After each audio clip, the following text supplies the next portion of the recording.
Friends, चीज़ें बहुत तेज़ी से बदल रही हैं। हाँ, जब से ये बीमारी फैली है कई तरीके के डिसीजन गवर्नमेंट ने लिए हैं। तो अभी भी लॉकडाउन को बढ़ाने का डिसीजन तो आया, लेकिन उसके साथ साथ 20 तारीख से ये भी कहा जा रहा है कि इकोनॉमिक एक्टिविटीज़ को गवर्नमेंट खोल रही है। तो ये एक बड़ा फ़ैसला है, सब चीज़ों को ध्यान में रखते हुए और ख़ासकर एग्रीकल्चर को ध्यान में रखते हुए। तो एक अब क्योंकि जैसे पोल्ट्री के दाम बीच में बढ़े हैं, अंडे के प्राइस भी थोड़ा सा इम्प्रूव हुआ है, लेकिन मार्केट में अब स्टॉक जो है वो कम है पोल्ट्री का, और लोगों के दिल में से थोड़ा सा डर भी निकला है। अगर दुकानें खुलती हैं, सप्लाई थोड़ी इम्प्रूव होती है, तो डेफ़िनेटली अब पोल्ट्री के जो दाम है, प्राइसेस हैं, वो आगे बढ़ने की अच्छी खासी उम्मीद है। लेकिन अब क्या हो गया है कि जैसे ही ये दाम बढ़ने लगे हैं पोल्ट्री के, तो फ़ीड की ज़ाहिर सी बात है इंग्रेडिएंट्स के प्राइस भी धीरे धीरे अब बढ़ेंगे और फ़ीड भी थोड़ा महंगाई की तरफ जाएगा। तो पोल्ट्री फ़ीड को हम किस तरीके से इस दौर में सस्ता कर सकते हैं ताकि थोड़े से मार्जिन बढ़ा के पिछला नुकसानों को कवर किया जा सके, उसके लिए एक ये वीडियो मैंने बनाया है। इसमें कुछ राहत आपको मिल सकती है अगर आप ये यूज़ करते हैं, और मैंने जो इसमें वैल्यूज़ लिए हैं, जो कैलकुलेशन किए हैं, वो लोअर एंड पे करके किए हैं। तो आइए इसमें शुरू करते हैं। पोल्ट्री फीड सस्ता करने का एक तरीका है इसमें, replacement of soya DOC with rice DDGS, alternate protein sources, क्योंकि हम सोया को ही एज ए प्रोटीन सोर्स जानते हैं, बाकी चीज़ों के बारे में बहुत ज़्यादा फार्मर्स नहीं जानते हैं। हालांकि फीड मिलर्स हैं, कुछ बड़े लेयर फार्मर्स हैं, वो इन चीज़ों के बारे में जानते हैं और इसे सोर्स करते हैं, जिससे उनका फीड सस्ता हो जाता है। तो शुरू करते हैं। सबसे पहले हम आइडियल प्रोटीन के बारे में जानेंगे कि प्रोटीन है क्या, तभी हम पता लगा पाएंगे कि अल्टरनेट सोर्सेज प्रोटीन के क्या हो सकते हैं। प्रोटीन 20 तरीके के अमाइनो एसिड से मिलकर बनता है, जिसमें लाइसिन, मेथियोनिन, थ्रियोनिन भी उन 20 में से ये 3 भी होते हैं। क्योंकि जो भी इंग्रेडिएंट हम पोल्ट्री फीड बनाने के लिए यूज़ करते हैं, सोया, मक्का, बाजरा, DORB, rice bran, mustard cake के जो भी कुछ यूज़ करते हैं, वो अधिकतर इन्हीं 3 अमाइनो एसिड्स में डेफिशिएंट होते हैं। बाकी के 20 में से जो बाकी 17 अमाइनो एसिड्स हैं, वो लगभग फीड में पूरे हो जाते हैं, तो उन्हें हमें बाहर से मिलाने की ज़रूरत नहीं पड़ती है। लेकिन ये जो 3 अमाइनो एसिड हैं, मेथियोनिन, लाइसिन और थ्रियोनिन, इन्हें हमें बाहर से मिलाना पड़ता है। इस वजह से ये सिंथेटिकली भी मार्केट में अवेलेबल होते हैं, अलग से अवेलेबल रहते हैं मार्केट में। तो जो कंसेप्ट है आइडियल प्रोटीन का, आपको अमाइनो एसिड समझ में आ गए, तो अब आइडियल प्रोटीन के कंसेप्ट को ये समझते हैं। जो ये कंसेप्ट है आइडियल अमाइनो एसिड्स का, इसमें लाइसिन को स्टैंडर्ड माना जाता है। लाइसिन की जितनी भी वैल्यू होती है प्रोटीन के अंदर, उसे हम 100 मान लेते हैं। वो कितना भी % हो सकता है, लेकिन वहाँ पे उसे 100 कंसीडर करते हैं, और उस लाइसिन के बेसिस पे देखते हैं, रिलेटिवली देखते हैं कि मिथियोनिन कितना है, थ्रियोनिन कितना है, ट्रिप्टोफैन कितना है, या मिथियोनिन प्लस सिस्टीन कितना है। तो इससे हमें पता चलता है कि प्रोटीन की क्वालिटी कैसी है। तो जो रिलेटिव वैल्यूज़ होती हैं सल्फ़र अमाइनो एसिड्स की, सल्फ़र कंटेनिंग अमाइनो एसिड्स कौन से होते हैं? मिथियोनिन होता है और सिस्टीन होता है। तो इनकी जो रिक्वायरमेंट है सल्फ़र अमाइनो एसिड्स की, ये एज के साथ बढ़ती जाती है। क्योंकि मिथियोनिन क्या है, सिस्टीन क्या है, कि जो पंख होते हैं बर्ड के, उनका हिस्सा होता है, फैदर का हिस्सा होता है ये, और फैदर बिना मिथियोनिन के नहीं बन सकते हैं। तो जब वो चूज़ा रहता है, जब छोटी एज में रहती है बर्ड, तो उस टाइम मिथियोनिन की रिक्वायरमेंट लगभग 5 से 6% रहती है पूरे प्रोटीन की। लेकिन जैसे जैसे उसकी एज बढ़ती है, तो ये 12% तक पहुंच जाती है ग्रोइंग पीरियड के एंड तक। तो मिथियोनिन की रिक्वायरमेंट बढ़ रही है, और मिथियोनिन जो है वो महंगा अमाइनो एसिड है, तो ये काफ़ी महंगा पड़ता है इसे हम जब बाहर से मिलाते हैं। इसी की वजह से फीड महंगा भी होता है। अगर ये नहीं मिलाएंगे तो FCR मतलब प्रॉब्लम आती है, ग्रोथ नहीं हो पाती, वो आगे देखते हैं हम। तो जो फैदर्स होते हैं, पंख होते हैं बर्ड के, वो सल्फ़र अमाइनो एसिड्स में रिच होते हैं, मतलब उनके अंदर उनकी क्वांटिटी मिथियोनिन और सिस्टीन की ज़्यादा रहती है। तो अगर अब हम देखें कि कार्कस जो मीट है एनिमल का, जो बर्ड का मीट है, उसके कंपैरिजन में फैदर के अंदर मिथियोनिन कितना होता है, तो लाइसिन को अगर 1 मानते हैं हम, तो जो मिथ्योनिन की रिक्वायरमेंट है कार्कस के लिए, मीट के लिए, तो वो 0.62 है। लेकिन अगर हम फेदर्स को कंसीडर करेंगे तो अगर फेदर्स में लाइसिन 1 यूज़ हो रहा है, 1 यूनिट यूज़ हो रहा है, तो उसमें लगभग 5 गुना ज़्यादा मिथ्योनिन और सल्फ़र मिथ्योनिन की रिक्वायरमेंट 5 गुना ज़्यादा बढ़ जाती है फेदर्स के अंदर, पंखों के अंदर। अच्छा, ये बार बार बात क्यों बताई जा रही है? पंखों का क्या मतलब है? पंख तो हमारे मतलब रिक्वायरमेंट है नहीं, पंख बढ़े या ना बढ़े फार्मर को फ़र्क नहीं पड़ेगा। तो ये बताने का पर्पज़ ये है कि मिथ्योनिन जो है ना वो सबसे एक्सपेंसिव अमाइनो एसिड है जितने भी अमाइनो एसिड्स अवेलेबल हैं।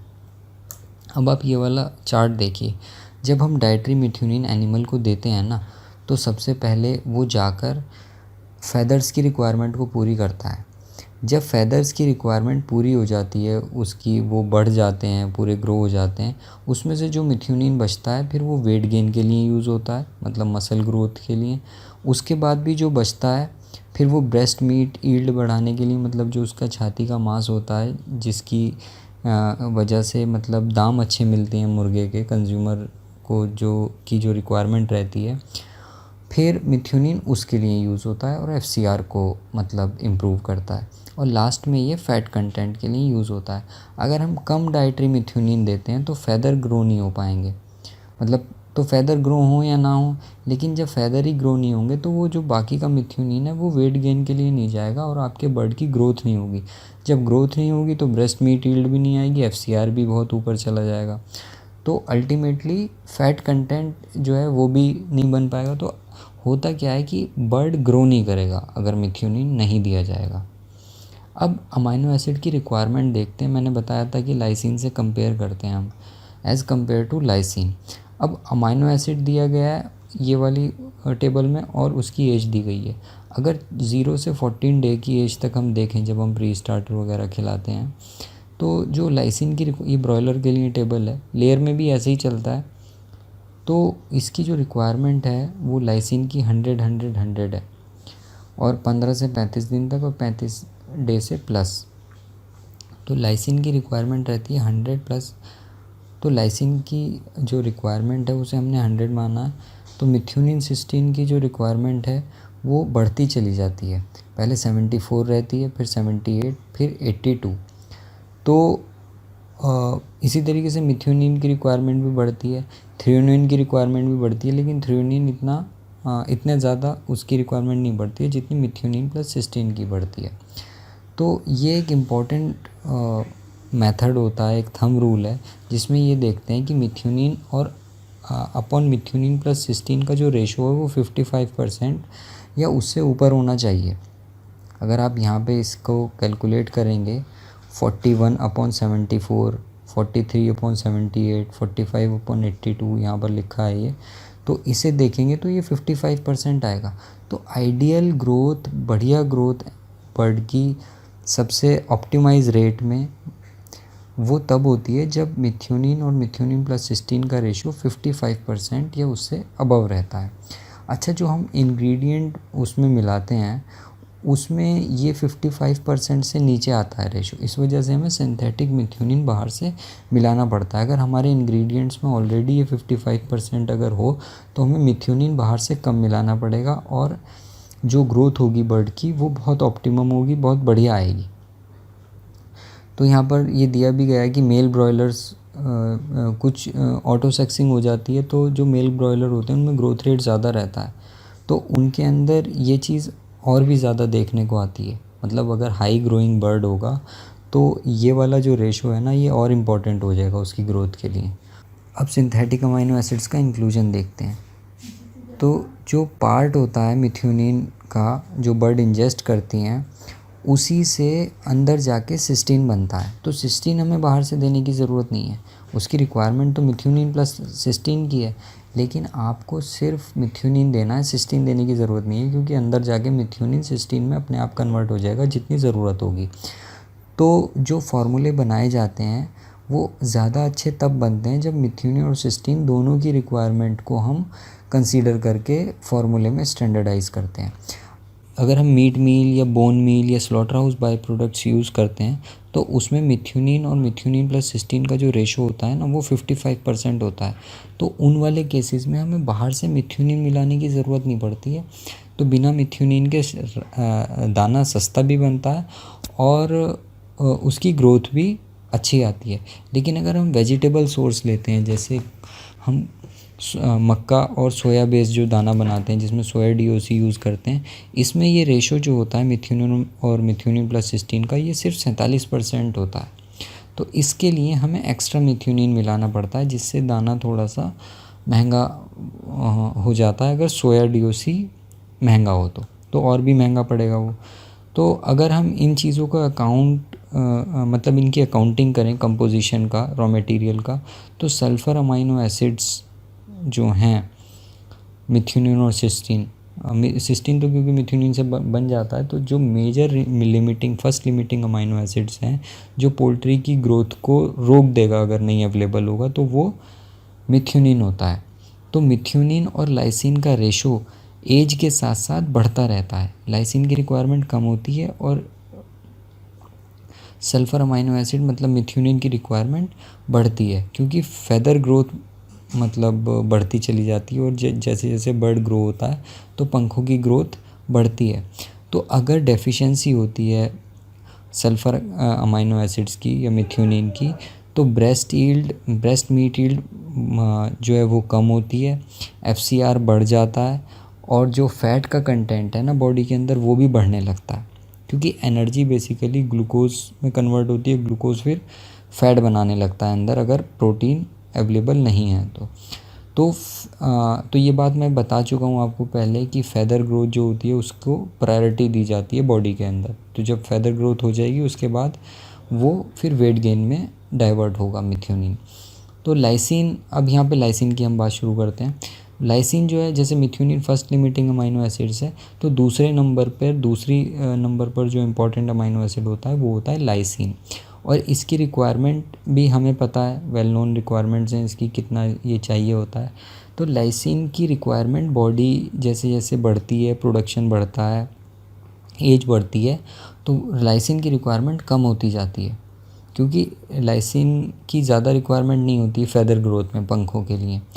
तो एक्सेस, और दूसरी बात यह है कि अगर हम लाइसिन बहुत ज़्यादा बढ़ा देते हैं ना फीड में, कि मान लो हमें रिक्वायरमेंट 1.5 किलो की और हमने उसे 1 किलो 700 ग्राम कर दिया या 1 किलो 650 ग्राम कर दिया, तो आर्जिनिन की बॉडी में रिक्वायरमेंट बढ़ जाएगी। तो वो बढ़ाने से आपका ग्रोथ बढ़ने से के बजाय वो ग्रोथ कम हो जाएगी, क्योंकि आपको लाइसिन बढ़ाने के बाद एडिशनल आर्जिनिन भी देना पड़ेगा और आर्जिनिन सिंथेटिक मिलता नहीं है। तो इसी तरीके से जब हम मेज़, सोया या मीट मील बेस्ड राशन बनाते हैं तो हमें सिंथेटिक, और उसमें सिंथेटिक लाइसिन नहीं मिला रहे हैं, तो किसी और अमाइनो एसिड्स की हमें ज़रूरत नहीं पड़ती है, सारे के सारे अमाइनो एसिड्स उसमें पूरे हो जाते हैं। तो हम अगर 2 अमाइनो एसिड पूरा कर देते हैं, मिथ्योनिन और लाइसिन, तो उसके बाद हम बढ़ते हैं तीसरे अमाइनो एसिड्स की। तीसरा जो लिमिटिंग अमाइनो एसिड होता है, तीसरे नंबर पे जो आता है, जो पोल्ट्री की ग्रोथ को कम कर सकता है अगर कम हो, तो वो आता है थ्रियोनिन। थ्रियोनिन के बाद वेलिन और वेलिन के बाद आर्जिनिन। तो इसी तरीके से पहला लिमिटिंग अमाइनो एसिड मिथ्योनिन, उसके बाद लाइसिन, फिर थ्रियोनिन, फिर वेलिन, फिर आर्जिनिन। ये जो आर्जिनिन और वेलिन हैं ये कभी कम नहीं होते हैं फीड के अंदर, तो इन्हें इतना ज़्यादा इम्पोर्टेंस हम नहीं देते हैं। हालांकि अगर ये सिंथेटिक अवेलेबल होने लगे तो हम प्रोटीन का जो इंक्लूजन है वो और कम कर सकते हैं। तो हम इन तीनों पे ध्यान देंगे। पहला मिथ्योनिन, अगर मिथ्योनिन पूरा है तो उसके बाद लाइसिन, लाइसिन के बाद थ्रियोनिन। ये हम सब जानते हैं कि जो उसका जेनेटिक पोटेंशियल है, जो उसकी बढ़ने की क्षमता है या अंडे देने की क्षमता है, वो तभी उस पर मतलब परफॉर्म कर पाता है बर्ड, जब उसकी अमाइनो एसिड्स की रिक्वायरमेंट पूरी हो, तभी उसकी ग्रोथ हो पाएगी, FCR अच्छा आएगा, कार्कस क्वालिटी अच्छी होगी। अगर ये लिमिटिंग अमाइनो एसिड्स जिनकी हम बात कर रहे हैं ये पूरे बर्ड्स तक पहुँचेंगे। यहाँ पर ये बात है समझने वाली कि एक तो होती है मैक्सिमम ग्रोथ, कि वो तेज़ी से बढ़ रहा है, कि 32 दिन में वो 2 किलो का हो गया। एक होता है कि ऑप्टिमम FCR की फीड कन्वर्जन रेशो हुआ है। मान लो अगर वो 32 दिन में 2 किलो का हो गया, तो उसने 3 किलो फीड खाया, तब वो 2 किलो का हुआ। अगर हमें उसका एफसीआर भी इम्प्रूव करना है कि 2.8 केजी फीड खाए और 2 किलो का हो जाए, तो उसके लिए रिक्वायरमेंट अमाइनो एसिड्स की अलग होती हैं। तो इस वजह से हम अगर मिथ्योनिन या लिमिटिंग अमाइनो एसिड्स को बढ़ाते हैं तो हम मैक्सिमम ग्रोथ के साथ साथ मैक्सिमम बेस्ट एफसीआर भी अचीव कर सकते हैं। तो उसे अचीव करने के लिए हमें अमाइनो एसिड्स के कंसंट्रेशन को बढ़ाना पड़ता है, या वो इंग्रेडिएंट यूज़ करने पड़ते हैं जिनके अंदर ये अमाइनो एसिड्स मतलब ज़्यादा हों। और दूसरी चीज़ क्या होती है कि फ़ैट के कंटेंट भी कम होता है अगर अमाइनो एसिड्स का इंक्लूजन प्रॉपर हो। तो अब हम यहाँ पे, मैं पहले ही आपको बता चुका हूँ कि फेदर ग्रोथ के लिए रिक्वायरमेंट होती है, फिर उसके बाद वेट गेन, फिर ब्रेस्ट मीट यील्ड, एफसीआर के लिए, फिर फैट कंटेंट के लिए। तो इस तरीके से ये सीक्वेंस वाइज चलता है। तो ये वही बात है कि हमें ब्रेस्ट मीट यील्ड तब प्रॉपर मिलती है जब उसका एफसीआर मतलब ऑप्टिमाइज़ हो जाए, अमाइनो एसिड्स को हमने प्रॉपरली उसमें इंक्लूड किया हो। तो होता क्या है कि चाहे लेयर हो, लेयर में अंडे का साइज़ बढ़ाना है, तो क्योंकि हमारे पास मिथ्योनिन की ही सबसे मतलब कम मिथ्योनिन ही सबसे कम अवेलेबल अमाइनो एसिड है, फर्स्ट लिमिटिंग अमाइनो एसिड्स है। तो अगर हम मिथ्योनिन की डोज़ को बढ़ाते हैं थोड़ा, तो उसका असर हमें अंडे के साइज़ पे और ब्रेस्ट मीट यील्ड पे साफ साफ दिखाई देता है। अब यहाँ पर इस कंसेप्ट को थोड़ा सा समझते हैं। ये corn, soya DOC, rice DDGS, corn DDGS, rice gluten, corn gluten और एमबीएम, ये सब चीज़ों का मतलब हम कंपैरिजन करेंगे कि इनका प्रोटीन कैसा रहता है। अब अगर हम प्रोटीन की बात करें तो कॉर्न का प्रोटीन 9% है। अच्छा, हम कॉर्न प्रोटीन के लिए यूज़ भी नहीं करते हैं, ये तो एनर्जी का एक सोर्स है, इसमें एनर्जी सबसे ज़्यादा होती है, तो इसे तो हम हटा देते हैं यहाँ पर। लेकिन अगर सोया डीओसी से बाकी चीज़ों को कंपेयर करें तो हम देखेंगे कि लाइसिन सब के अंदर हमने 100 माना है, तो इस 100 के रिलेटिव वैल्यू कितनी है। सोया डीओसी में अगर लाइसिन 100 है तो मिथ्योनिन 22 है, तो मिथ्योनिन लाइसिन के कंपैरिजन में बहुत कम है यहाँ पर। और मिथ्योनिन ही मैं बार बार आपको बता रहा हूँ फर्स्ट लिमिटिंग अमाइनो एसिड है, और यही ग्रोथ के लिए, एफसीआर के लिए सबसे ज़्यादा इम्पॉर्टेंट है। तो लाइसिन को अगर हम कंसीडर करें और मिथ्योनिन को करें तो मिथ्योनिन लाइसिन के कंपैरिजन में सोया डीओसी में बहुत कम है। इसी तरीके से सिस्टीन भी कम है, मिथ्योनिन सिस्टीन का रेशो भी बहुत कम है। थ्रियोनिन ठीक है, मतलब ऑप्टिमाइज्ड है। बाकी ट्रिप्टोफैन है और आर्जिनिन, इनका तो इतना मतलब इंक्लूजन हम कंसीडर नहीं करते हैं। तो मिथ्योनिन सिस्टीन का रेशो हमने कितना बताया था वहाँ पर 55%, लेकिन यहाँ पर सोया डीओसी में ये कितना है 47.8%। अब राइस डीडीजीएस की हम बात करते हैं। अगर इसमें लाइसिन 100 हमने कंसीडर किया है, माना है, तो इसके कंपैरिजन में यहाँ पर 22 था मिथ्योनिन, यहाँ पर कितना है राइस डीडीजीएस में 95, और सिस्टीन भी ज़्यादा है, यहाँ पर 24 था, यहाँ पर 75 है। मिथ्योनिन सिस्टीन का रेशो ऑब्वियसली फिर ज़्यादा हो जाएगा, 169 है। थ्रियोनिन 135 है, यहाँ पर सोया डीओसी में 64 है खाली। तो ये चीज़ अगर हम कंपैरिजन करेंगे, और दूसरी चीज़ एनर्जी राइस डीडीजीएस में इससे लगभग 550 ज़्यादा है। तो राइस डीडीजीएस और प्रोटीन बराबर का है यहाँ पर। तो राइस डीडीजीएस और सबसे जो ज़रूरी बात वो ये है कि मिथ्योनिन और मिथ्योनिन प्लस सिस्टीन का रेशो बिल्कुल उतना ही है जितना बेस्ट मीट यील्ड के लिए, बेस्ट ग्रोथ के लिए चाहिए, 55%। तो इसी तरीके से कॉर्न डीडीजीएस को भी आप यहाँ कंपेयर कर सकते हैं। कॉर्न डीडीजीएस के अंदर भी मिथ्योनिन सिस्टीन का रेशो 100 से ज़्यादा है, और लेकिन इसका जो मिथ्योनिन सिस्टीन का रेशो है वो 55 से कम है। कॉर्न ग्लूटेन का 55 से ज़्यादा है और एमबीएम का सबसे ज़्यादा है। तो एमबीएम परफॉर्म भी अच्छा करता है अगर अच्छी क्वालिटी का आपको मिल जाए। तो यहाँ पर अगर कंपैरिजन करेंगे तो राइस डीडीजीएस अगर लाइसिन और उसके बेसिस पे हम इसे कंपेयर करेंगे तो राइस डीडीजीएस सोया डीओसी से अच्छा परफॉर्मर है। लेकिन अभी कुछ चीज़ें यहाँ पर और हैं देखने वाली। अब हम खाली सोया डीओसी और राइस डीडीजीएस को कंपेयर करेंगे तो प्रोटीन तो सब में बराबर है। तो अगर हम 300 किलो सोया डीओसी लेते हैं या 300 किलो राइस डीडीजीएस लेते हैं, अगर एक हम स्टार्टर फीड बना रहे हैं, तो यहाँ पर हम देखेंगे कि प्रोटीन दोनों के अंदर बराबर है 135 किलो 135 किलो, लेकिन एनर्जी राइस DDGS के अंदर ज़्यादा है। अब लाइसिन की बात करते हैं। लाइसिन की अगर एब्सोल्यूट परसेंटेज देखी जाए तो लाइसिन लगभग कितना होता है 2.5% सोया DOC के अंदर, लेकिन राइस DDGS में लाइसिन कम होता है, वो इसका लगभग आधा होता है 1.3%। तो यहाँ पर लाइसिन की वैल्यू कितनी आई 7.5 किलो, यहाँ पर लाइसिन राइस DDGS में 3.9 किलो, लेकिन सिर्फ लाइसिन ही यहाँ पर कम है। मिथ्योनिन ज़्यादा है इससे, यहाँ पर 0.55% है, यहाँ पर कितना है 1.19%। तो 1 किलो 650 ग्राम सोया DOC में मिथ्योनिन होता है और इसमें कितना होता है 3 किलो 570 ग्राम। तो मिथ्योनिन जिसकी हम बात कर रहे थे फर्स्ट लिमिटिंग अमाइनो एसिड है, वो इससे लगभग दुगने से भी ज़्यादा होता है राइस DDGS में मिथ्योनिन। फिर सिस्टीन भी उससे ज़्यादा रहता है सोया DOC से राइस DDGS में। बाकी सारी चीज़ें अगर हम यहाँ तक देखें मिथ्योनिन सिस्टीन के रेशो तक, तो ये सब ज़्यादा रहती हैं, सिर्फ क्या कम होता है लाइसिन DDGS में कम है। तो जो हम सोया मिलाते हैं इसके अंदर और 6 रुपये का डिफरेंस इसमें, लगभग राइस DDGS सोया DOC से 5 से 6 रुपये तक सस्ता मिल जाता है। तो अगर 50 से 70% सोया DOC को हम रिप्लेस कर देते हैं तो हम काफ़ी ज़्यादा उसमें पैसे को अपना बचा सकते हैं फीड बनाने में, और उसकी एफिशिएंसी को भी, वो एफिशिएंसी बढ़ेगी और उसका रेट कम हो जाएगा। तो अलग अलग जो दाने हम बनाते हैं तो उनमें अगर हम सोया DOC के जो प्राइस है 38 रुपये अगर उसे कंसीडर करते हैं तो 500 से 1300 रुपये पर टन फीड में बचाया जा सकता है।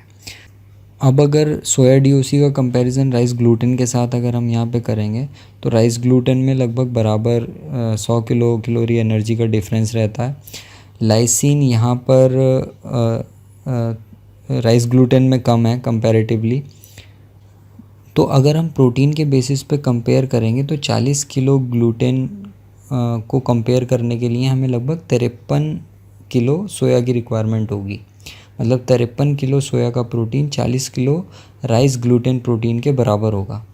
तो इसमें फिर एनर्जी क्योंकि ये 53 किलो यूज़ हो रही है यहाँ पे, तो एनर्जी सोया में डेफिनेटली इससे थोड़ी सी ज़्यादा हो जाएगी।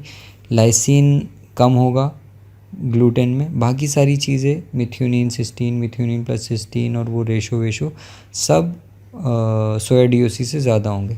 तो अगर हम राइस ग्लूटेन को यूज़ करते हैं और थोड़ा सा एक्स्ट्रा लाइसिन मिला देते हैं तो 500 से 800 रुपए तक पर टन हम फीड में बचा सकते हैं।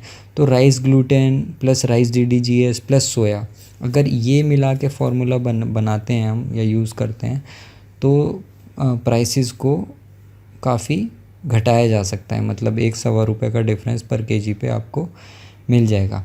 तो अब यहाँ पर ये इसका जो कंक्लूजन है वो इस वाली स्लाइड में है कि सोया DOC के अंदर लाइसिन ज़्यादा होता है लेकिन मिथ्योनिन कम होता है, और लेकिन दोनों ही एसेंशियल हैं, हमें बाहर से दोनों ही मिलाने पड़ते हैं। तो राइस DDGS में थोड़ा मिथ्योनिन ज़्यादा होता है और लाइसिन कम होता है, तो दोनों एक दूसरे को कंपनसेट कर देते हैं। जैसा इस टेबल में आपको दिख रहा है, मिथ्योनिन 230 रुपये किलो, लाइसिन 115 रुपये किलो। तो सोया DOC से हमें 1 किलो सोया DOC से लगभग 1.265 ग्राम मिथ्योनिन मिलता है और 2.87 ग्राम लाइसिन मिलता है। तो इन दोनों को अगर हम ऐड करेंगे तो हमें 4 रुपये 14 पैसे का इसमें टोटल वो आएगा। अगर हम DDGS की इन दोनों को ऐड करते हैं तो ये 4 रुपये 23 पैसे के लगभग आता है।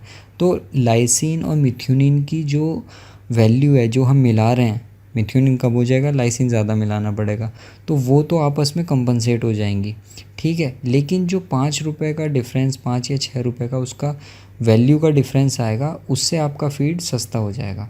वो आप यहाँ पे देख सकते हैं कि बाजरा सोया मस्टर्ड का अगर हम एक फार्मूला बनाते हैं जिसकी कीमत 20,202 रुपये पर टन पड़ती है। ये यूपी के प्राइसेस के हिसाब से, एक फार्म के प्राइसेस के हिसाब से मैं आपको बता रहा हूँ। उत्तराखंड ये उत्तराखंड का फार्म है, तो उसके हिसाब से हम 373 रुपये तक इसमें बचा सकते हैं पर टन अगर हम DDGS को यूज़ कर रहे हैं बाजरा बेस दाने में। अगर ब्रॉयलर स्टार्टर बनाया जा रहा है तो वहाँ पर 1350 रुपये तक बचाए जा सकते हैं 50% DDGS का इंक्लूजन करके पर टन पर। और लेयर फेज़ 2 ये बिहार के प्राइसेस हैं, उसके प्राइसेस में, क्योंकि कॉर्न सोया और DRB बेस्ड दाना बना था ये, तो इसमें भी हम लगभग 700 रुपये के करीब तक, 650 रुपये के करीब तक पर टन दाने पे बचा सकते हैं। तो अगर आपके यहाँ 5 टन मान लो दाना यूज़ हो रहा है, 50,000 मुर्गियाँ हैं, तो आप डेली का लगभग 3,500 रुपये फीड में आप मतलब बचा सकते हैं, बिना किसी परफॉर्मेंस को कम किए, बल्कि आपकी परफॉर्मेंस बढ़ी जाएगी, क्योंकि इसके अंदर मिथ्यूनिन और मिथ्यूनिन प्लस सिस्टीन का रेशो ज़्यादा मतलब अच्छा होगा कॉर्न सोया बेस से। तो ये अल्टरनेट प्रोटीन रिसोर्सेज हैं, और भी मतलब इन्हें यूज़ करने के तरीके होते हैं अपना प्राइस को कम करने के लिए। तो सोया DOC के ऊपर आपको अपनी डिपेंडेंस कम करनी चाहिए अगर आप अपना फीड खुद बना रहे हैं। इससे 2 फ़ायदे होंगे, एक तो आपका फीड सस्ता होगा, दूसरा सोया की डिमांड कम होगी, तो मार्केट में उसका रेट भी धीरे धीरे डाउन आएगा। Thank you for watching this video. Please like and subscribe our channel, और अगली वीडियो में हम फिर मिलेंगे। और कोई भी आपको हो तो कमेंट कीजिए, अगर कोई भी आपको क्वेश्चन क्वेरी हो इससे रिलेटेड तो कमेंट कीजिए, आप मेल भी कर सकते हैं। Thank you for watching this video.